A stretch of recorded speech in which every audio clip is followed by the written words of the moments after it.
All right, good afternoon. The Secretary General is in Norway today, where just a few moments ago he held a press conference with the Prime Minister of Norway, Erna Solberg.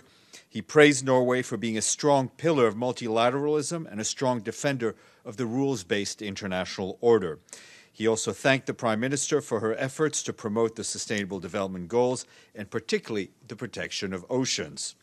The Secretary General added that we must all assume the protection of the oceans as a collective responsibility. Earlier this morning, he spoke at the Oslo Forum, where he emphasized the role of mediation to solve conflicts. In particular, he focused on the importance of having women involved in the mediation processes. On the sidelines of the forum, the Secretary General met with the Foreign Minister of Norway, the Somali Prime Minister Hassan Ali Khair, the Foreign Minister of Oman, and the German Minister of State at the Federal Foreign Office. The Secretary General then had an audience with King Harold V and Crown Prince Haakon, who is one of UNDP's longest-serving goodwill ambassadors. The Secretary General also visited the newly inaugurated exhibit at the Sustainable Development Goals at the Nobel Peace Center, and he met with representatives of the high-level panel on building a sustainable ocean economy. And the Secretary General will be heading to Moscow a bit later tonight. Turning to Yemen, Martin Griffiths, the special envoy for Yemen, is continuing his diplomatic efforts. He left Sana'a and is now traveling to Jeddah in Saudi Arabia, where he'll be meeting key officials from the Saudi-led coalition. He will also contact the government of Yemen to discuss with them his mediation efforts on Hodeidah. Yesterday afternoon, the Special Envoy briefed the Security Council on the framework that he has been discussing with interlocutors, as well as the situation in and around Hodeidah. Our humanitarian colleagues report that heavy fighting and airstrikes are continuing in several locations in Hodeidah city and its districts south of the city. An estimated 5,200 families have fled since June 1st, moving to safer areas within their home districts or neighborhood areas. Humanitarian partners are continuing to distribute emergency kits and other assistance to affected people. Assistance includes about 50,000 liters of water being trucked in to impacted areas every day, in addition to 20 newly established water points. A concerted effort is underway to engage the parties to ensure the safety of humanitarian partners on the ground and remind them of their obligations under international humanitarian law.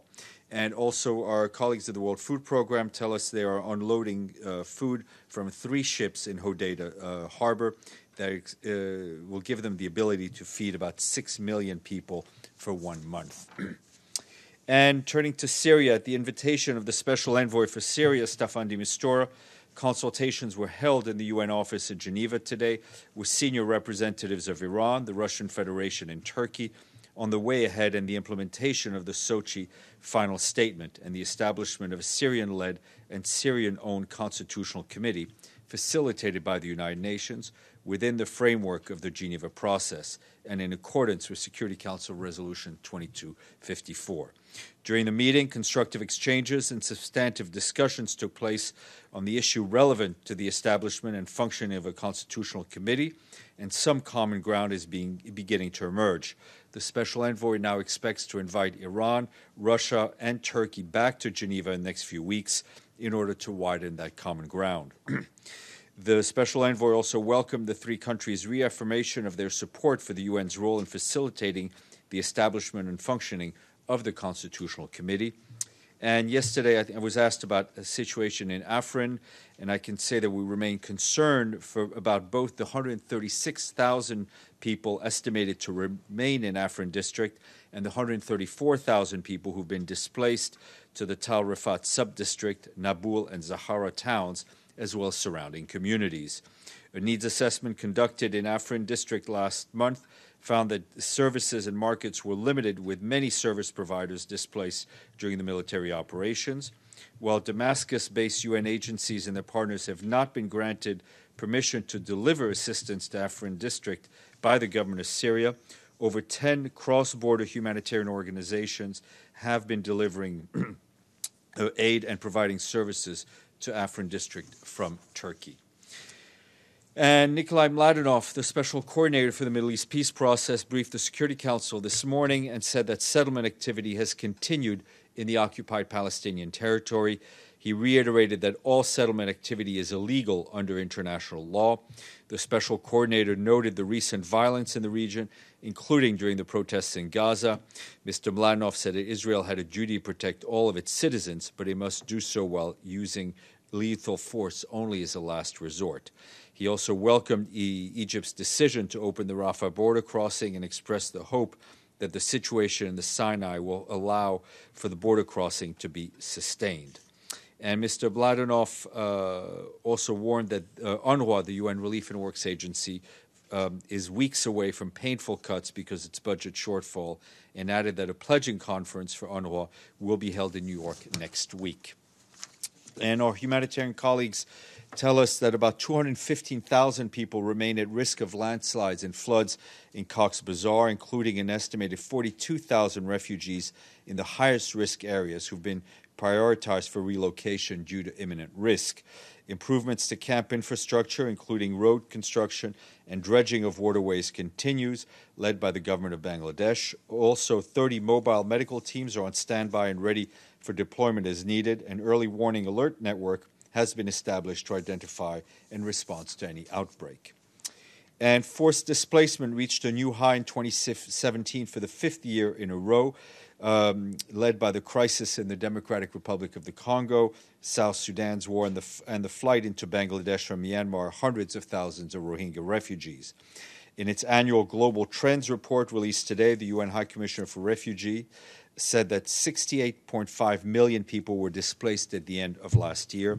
Among them, 16.2 million who came displaced during 2017 itself, either from the first time or repeatedly, indicating a huge number of people on the move, equivalent to 44,500 people being displaced each day, or a person becoming displaced every 2 seconds. Refugees who have fled their countries to escape conflict and persecution accounted for 25.4 of the 68.5 million. In short, the world has as many forcibly displaced people in 2017 as the population of Thailand. Across all countries, 1 in every 110 person is someone displaced. And today is the International Day for the Elimination of Sexual Violence in Conflict.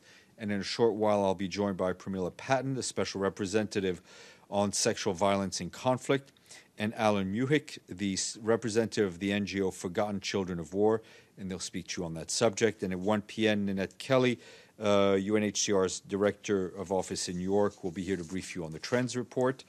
11 a.m. tomorrow, there'll be a briefing on the launch of the 2018 Sustainable Development Goals, and we expect the Deputy Secretary General, along with Francesca Perucci and Yonggi Min of DESA, to be here to brief you on the launch.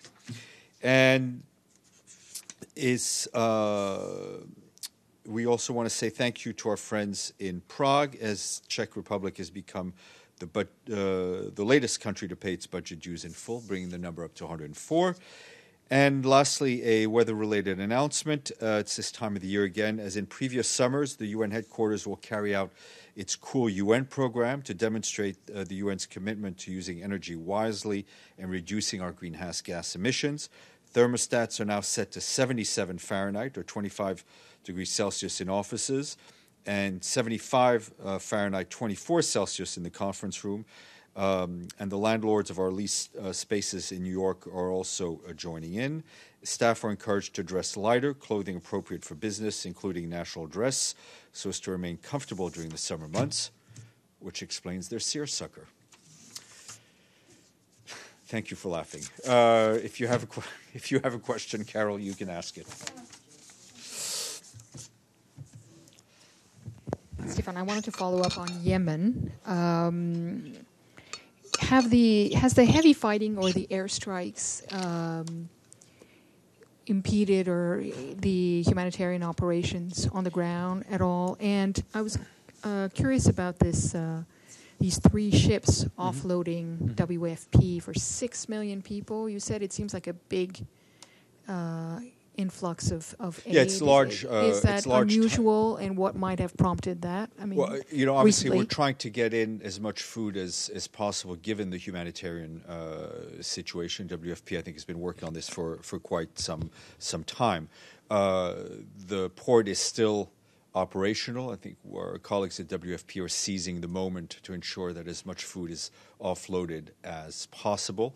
As for the fighting, I think as I said, we're able to continue some humanitarian operations.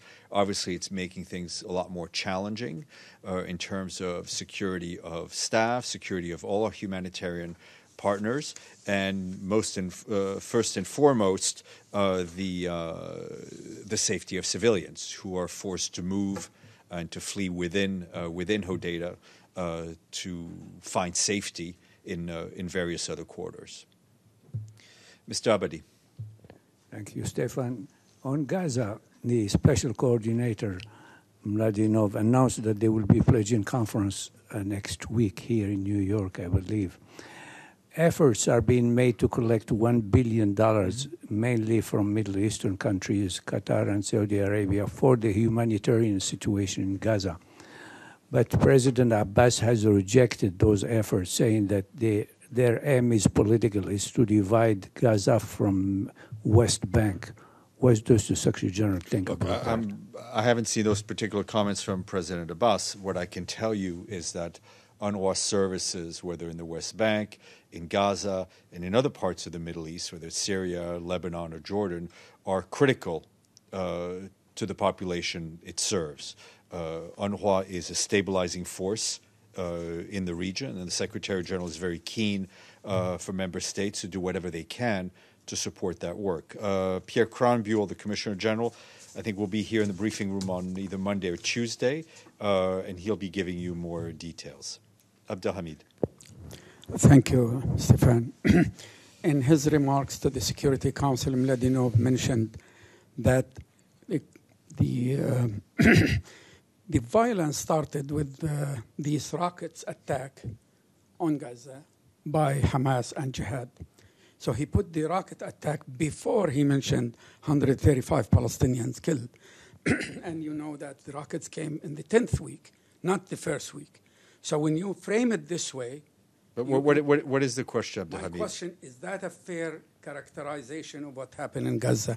And my second question... Mr. Mladinov, as well as the Secretary General, has been briefing the Security Council periodically on the situation in Israel, and the situation in the occupied Palestinian territory. He does it to the best of his ability, and he does it in the way that he observes it and feels is best presented. And I would encourage you to, if you're going to analyze one briefing, I think to best to analyze all of his briefings. Yeah, and also he mentioned that 135 Palestinians killed. Is that also fair? Why he didn't say how many children, how many journalists, how many paramedics, to humanize these 135? I think when you put a number and pass... we take great effort at the United Nations to humanize every victim of violence. Well, on the same subject, when he says that Israel has a duty to protect its citizen, he does not say that Israel has a duty also to protect the occupied population. Why is this bias in this case? I don't see any bias in what he said. No bias. I don't see any bias. Okay, in what I have he a said. question. I have a question Yes. regarding Iraq. The American allied forces attacked the Iraqi forces near Ramadi and killed dozens of them. The Iraqi government has protested. What's the position of the Secretary General regarding such attack against a sovereign state? I don't have any information on that particular incident. Yes, sir. It took place 2 days ago. I'm not debating the fact that it took place, didn't take place. I'm just saying I have no information on it. Mr. Lee. Sure. I wanted to ask you about Darfur. The Troika, the UK, US, and Norway have put out a statement. The part I want to ask you about is talking about fighting between the government and SLA Abdul Wahid. But they say that, quote, it is unacceptable that the government of Sudan has repeatedly prevented the UNAMID from accessing the areas of conflict. And I haven't really seen UNAMID saying that, and I know that there's a plan to actually draw down UNAMID substantially. how do you is UNAMID angry about being restrained? I think as the Troika say? We have reported on a number of occasions into the Council our concern about limits on our freedom of movement. Right, but I mean, this is a current. This is not. Well, I will check on this particular incident, but it's Right. not like as if we have now reported on issues of freedom of movement. But is this still consistent with the plan to draw down, given that the fighting has upsurged? And I think the strategic plan will continue to be implemented. And I wanted to ask you, there's a new case of, in this case, it's listed as child rape, was disclosed by the UN yesterday. A Tanzanian peacekeeper in MONUSCO, DRC, and all it says is everything is pending. I mean, this seems like a pretty serious charge, and so I'm wondering what more can you say about this? When did the UN learn what information I was given is that the UN mission in the DRC received allegations of sexual abuse involving a member of the Tanzanian military contingent deployed to the mission between 2014 and 15. The allegation refers to sexual abuse on a minor, age 17 at the time, an incident which occurred sometime between 14 and 15, resulting in the birth of a child. The UN has informed the member state of the allegations, has requested the national investigative officer be appointed within 5 working days, as the procedure is, and that the investigation be completed within the reduced 90-day time frame. The alleged victim and her child have been referred to UNFPA for appropriate support and assistance. The mission will continue to monitor their needs as well as provide any additional assistance, such as the collection of DNA samples, if required to do so by the victim. And the accused, has he remained deployed in MONUSCO during that time? What's the information on that? My understanding is that he was deployed between 2014 and 15, so that person is no longer deployed on the ground. Masood, and then we'll go to the people who haven't asked a question. Thank you, Stéphane. I'm going to, about the Rohingya refugees and their repatriation is a question that I've been asking. Has at any point in time the refugees or have agreed to be repatriated, and as the United Nations maintains that they will only be repatriated when they feel safe? So where's the situation it's an now? issue of principle that is unchanged. Repatriation of refugees needs to be voluntary and needs to be safe and needs to be done in a dignified way.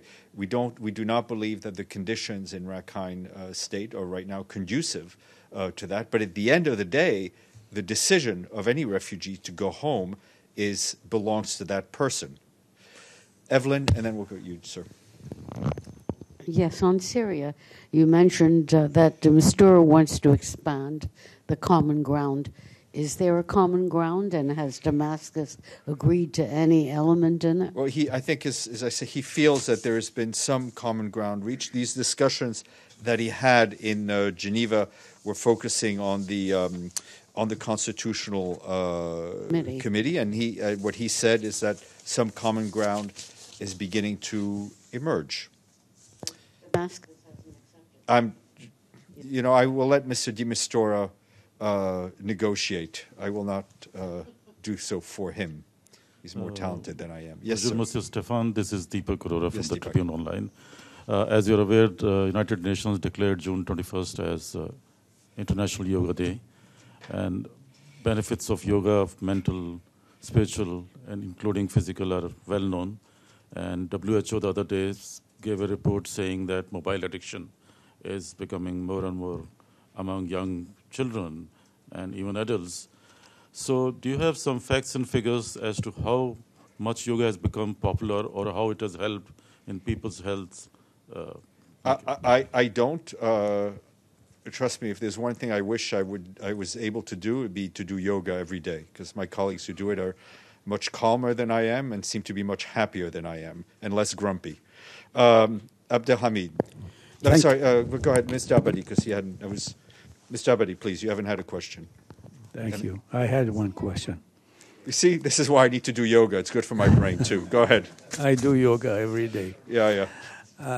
In his statement before the Security Council on the Middle East this morning, the Special Coordinator Mladinov said that the quartet, the Middle East quartet, remains the preeminent forum for resolving the Palestinian-Israeli conflict. If that is the issue, if that is the case, why haven't we heard anything about from the quartet for more than a year now? We can only speak for 25% of the quartet. Carol, and then Abdelhamid. Stéphane, the United States is going to announce in the coming hours that they're withdrawing from the Human Rights Council. Can you comment on that and whether the Secretary General has any concerns about them being absent from that body?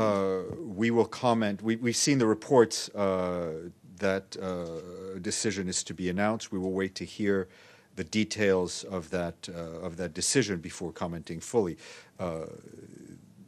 What is clear is that the Secretary General is a strong believer in the human rights architecture of this of the UN and the active participation of all member states in that architecture.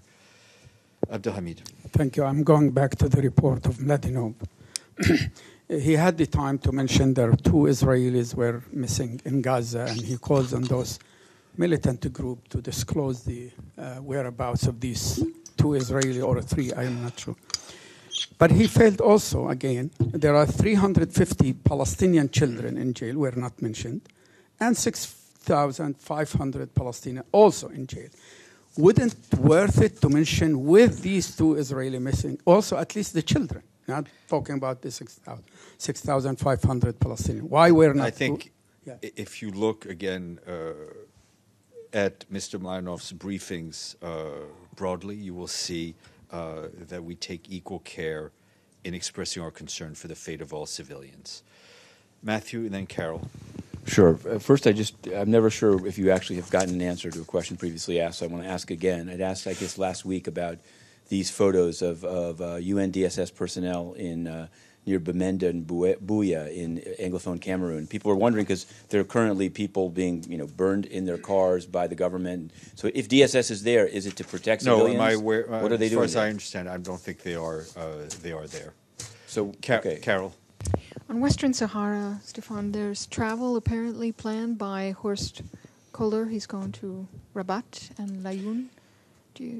He has not told me, but I will ask him, and then I will get our guest. Thank you.